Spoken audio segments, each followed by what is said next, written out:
Hello, dear viewers. Welcoming you all back to the channel of Two Minicons. I'm international chess coach Baivab Mishra from Premier Chess Academy. We are now going to look at the second video of our Gambit series, that is on the Ivan's Gambit. So in the first video, I think we discussed about the most famous King's Gambit. And now we're going to look at another very popular club level gambit that is known as the Ivan's Gambit. So usually the Ivan's Gambit is also starts with the move order e4, e5. But in general, white here opts for the very natural move, that is knight to f3. As we all know, we should develop our pieces in the opening. So white starts developing the pieces and hits the pawn on e5. Black counters it with knight to c6, which is very natural. And after knight c6, usually white has two moves. One is bishop to c4, another one is bishop to b5. Usually bishop to b5 is the Roy Lopez opening, where white intends to take the knight and capture the pawn on e5, which is a very vast theory, and right now nowadays is being played by all the grandmasters at the top level, like Magnus Carlsen. You could talk about Fabiano Caruana, you could talk about Mamedyarov. All of them usually play the Roy Lopez opening. Usually start with a6 and taking the knight immediately and taking the pawn is wrong here in the Roy Lopez, because that is queen to d4. So white goes for bishop a4, black plays knight f6, and the game continues in a very normal way. White castles. So this is not what we are going to discuss today. We are going to discuss the thing that starts with bishop to c4. So usually bishop c4 is a bit more aggressive and bit more tactical than the Roy Lopez opening. Why? Because as we all know, in chess openings with 1e4, the f2 pawn and the f7 pawn are usually the weakest points in the position. Why? Because they're only supported by the king, and usually it's easier to attack these points. Like white can go knight to g5, white can get the queen to f3, so it's easy to attack the point on f7. So that's why these 2 points are easily targeted in the chess game. For that reason, this is a bit more dangerous. Black immediately goes for the same way, bishop c5, and trying to target the pawn on f2. Now in this position, what normally players do, or what normally top level grandmasters do, they play the normal move, that is a Guico piano. They go for c3. Idea is to control the center with d4, and it's very natural. It was popular during the late 90s. Even nowadays also people are still playing the Guico piano at the top level. There are a lot of grandmasters who are still playing it. I could tell you many names. There is a very famous grandmaster from China called Wei Yi, who plays the Guico piano. There is Vidit Santosh Gujarati, who plays the Guico piano. There are a lot of players who are opting for the Guico piano nowadays. They go for d4, takes, bishop b4 check, bishop to d2, takes on d2, knight takes on d2, and this is the main line with d5. Black counter in the center, but the position is considered good for white, so there is not much that white has missed in the opening, or even black is also doing fine. So it's a very normal play. It's a very safe choice for beginners. I would suggest to play the normal Guico piano. It's not complex, it's easy to understand, and some people also don't go for d4, they directly go for d3, which is also natural. And after castles d6, the position is very simple, very normal, and usually when kids start, we ask them to play these lines because these are safer. You are controlling the center, you are castling, you're developing your pieces, and all the basic chess opening rules are being followed here. But we are going to discuss about a more aggressive approach that white could do in this position, and which was started by a famous chess player called William Davis Evans, and the gambit is named after the player, and it's famously called as the Evans Gambit. So here white starts with a flank pawn sacrifice with b4, which is a very brilliant idea. The idea is that in opening, this opening actually explains us the importance of development and initiative. So in this opening, we can understand how the pieces development is very, very useful. We have to understand that it's not only about the pawns, but it's about faster development and faster attack. So black has two choices, either to decline it or to accept it. Usually accepting is nowadays popular and many players are trying it, and declining is not considered good. Bishop b6 is not considered good because now after a4 you could see black position is troublesome. Black has to play a6 is forced. A5 is not possible because then b5, knight e7, and the e5 pawn is lost. Okay. So this is not right. So a6, and then white has two choices. One is to go knight c3, which is also good. And after knight f6, white plays before knight d5, takes, takes, and you could see white space advantage. White has a clear space advantage in the queen side, where he stops the other bishop from coming in the game, and usually white can play c3 here, and after knight takes on f3, queen takes on f3, white has got a very decent position here. Even some players started to play with this order. They started to go d6, making sure that black finds it hard to develop this bishop, and then they opted for the same idea with c3, knight e6 and castles, and white has a very comfortable position here in this, I would say. So basically what happens, black players started to castle, and if they castle, now white can take the bishop, and you could see obviously this will always be preferable for white because of the weaknesses that are there on the queen side, and the d6 square is weak, and white gets a very comfortable position in the Ivan's Gambit declined. So what happened, even another line that is there in the Ivan's Gambit decline, that white can also castle, and there is a faster way of attacking. After knight f6, white goes for immediate d4. Very interesting, very natural.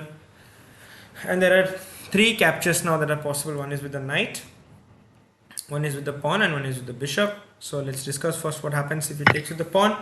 White immediately starts attacking the black knight, and if knight to g4, this is not good. I would like all the viewers to pause and find out the move. Yes, if you have found out the move bishop g5, that's brilliant. The queen is almost trapped, forcing f6, and after that black won't be able to castle anymore, and black king is forever stuck in the center. So usually people play d5, trying to make sure that they counter attack in the bishop, but then we can just take the knight, we can take the pawn, and you could see the black king is exposed here. Same idea as rook e1, tries to block with the bishop, then there is bishop to g5, and everything, as you could see, all the moves that white is doing, they're moves that they're not only developing, but they're developing with a threat. It is a very important rule in chess that whenever you're developing your pieces, you need to develop your pieces with threat. So that is very, very important. Queen d5, knight c3 using the pin, and after queen f5, knight e4, it's lost. Queen will get trapped after knight h4, and there is also knight f6 being threatened. So usually what black players started to do, they started to capture with the knight, but this is also not good because knight e5, and we hit the f7 pawn, and after black castles, we can take on f7, and the main point being we can now go e5, and you could see black is in all sorts of disarray because all the pieces are not developed, they're not coordinated, while in the meantime white can clearly create threats. Takes, takes, and then queen d5. You could see king can't go to f8 because there is a fork. If king exposes to g6, we can go f4, and there are all sorts of threats. The knight can come in the game next, and white is absolutely winning in this position. So these are troubles. This line is really a trouble for black, and after bishop d4 also you lose the bishop, and usually white position is very comfortable. They can go bishop g5, d6, f4, and usually after bishop e6, knight a3, white position is very comfortable. Even if white is down on a pawn, but white has faster development, white has more better attack in the center, which is very, very useful in these lines. So now coming to the main line where black usually accepts the challenge. If you accept the challenge in the advanced gambit, that's considered to be more precise, that's considered to be more like correct, because you're getting a pawn and you're challenging white to show the compensation for the missing pawn. White goes c3, as you could see, similar ideas of the Guico piano that we discussed, but here we get it with a tempo. Tempo, usually we get the tempo when you make developing moves with a threat, and that is what white is trying to do. Ivan's Gambit is a great example where we can learn about initiative and how we should make moves where we develop the pieces and also try to give threats. Usually these are sharp lines, these are tactical lines that require a lot of calculation, a lot of in-depth analysis in the opening. So there are a lot of good chess books being explained in the Ivan's Gambit. There are a lot of good players that, like as you could see, Gotham Chess also explains this Ivan's Gambit in the opening theory videos that he produces. So there are a lot of other contents there on Ivan's Gambit. It's not that there are not of contents, but lot of contents are being shared on the Ivan's Gambit and the Guico piano. As we could see, here black has two main options. One option is to go bishop e7 and one is to go bishop a5. Usually bishop c5 is considered bad. Obviously it's bad because as you could see, after bishop to c5 there is d4, and after that usually white has got the initiative and white will obviously be in a better position.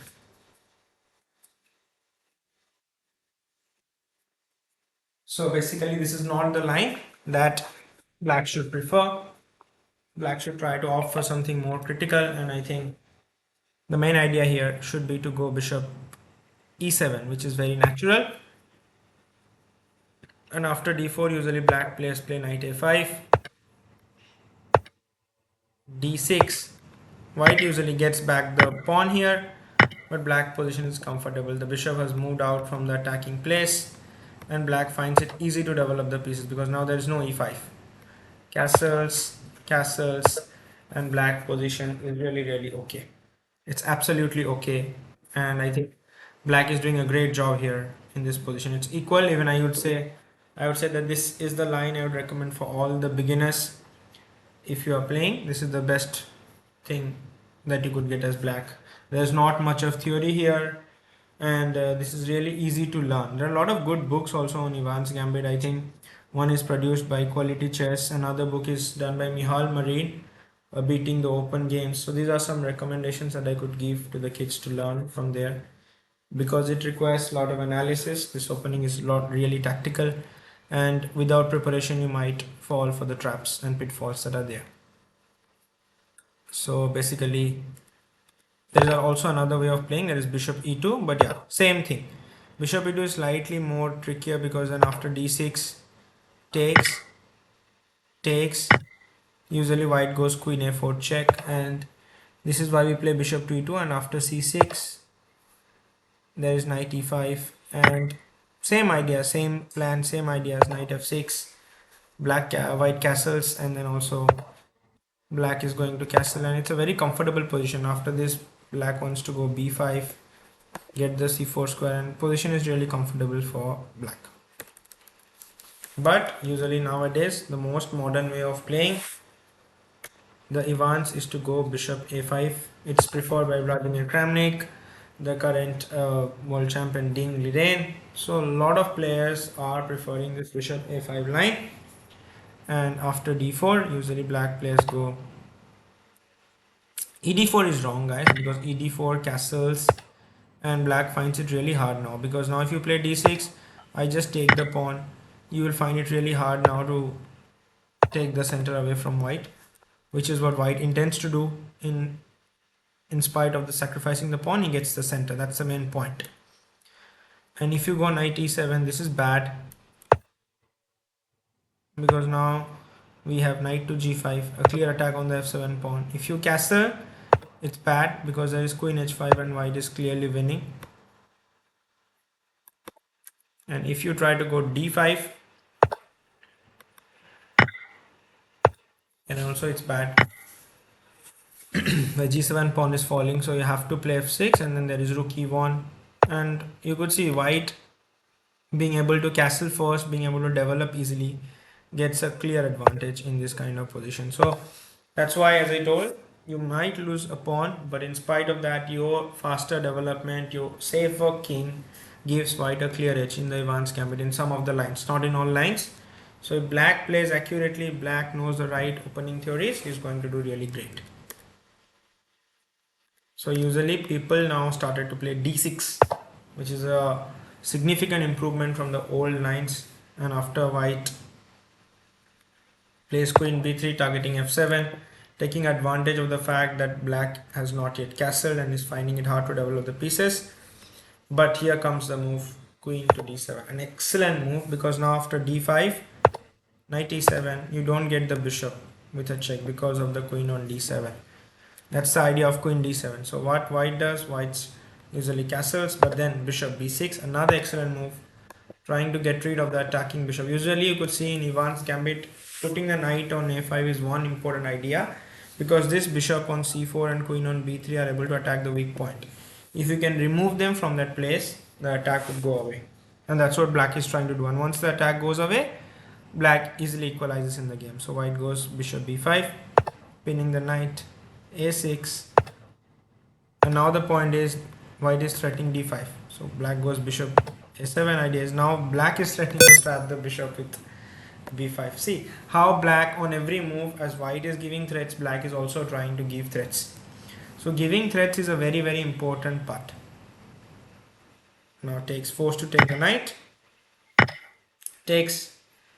Usually white thinks he gets the pawn, but this is where black takes the advantage of having the extra pawn. As I've already discussed in the first video in the King's Gambit theory, we should not grab pawns, we should focus on developing. That's what black does, but black gives back the pawn but gets a faster development. And after this, queen c2, long castle, black is doing comfortably. These are some lines, some specific lines on the Ivan's Gambit. There are a lot of other theories there in Ivan's Gambit, and there are a lot of other discussions that could be done, but it will make the video longer and it will make the video lengthy. Also, it is very difficult to remember all these theories. So as I have told you, you should understand the ideas, like putting the knight on a5 with black is one of the ideas in the opening. Similarly, white intends to sacrifice the pawn in the center and try to go for faster attack with queen b3, knight g5, so targeting the f7 pawn. So remember the ideas, guys, as I've told you, and I'm 100% sure if you try to understand the ideas, kiddos, you'll be able to really navigate the opening more easily. Hope this video will be instructive and you'll get a brief idea about the Ivan's Gambit. As we discussed, there are a lot of theories that are still needs to be discovered, still needs to be learned. So I would recommend all the viewers to go through this video, try to make an in-depth analysis on the Ivan's Gambit, and please do like and subscribe our channel if you liked. Thanks for watching. See you soon in our next video on another Gambit series. Bye bye.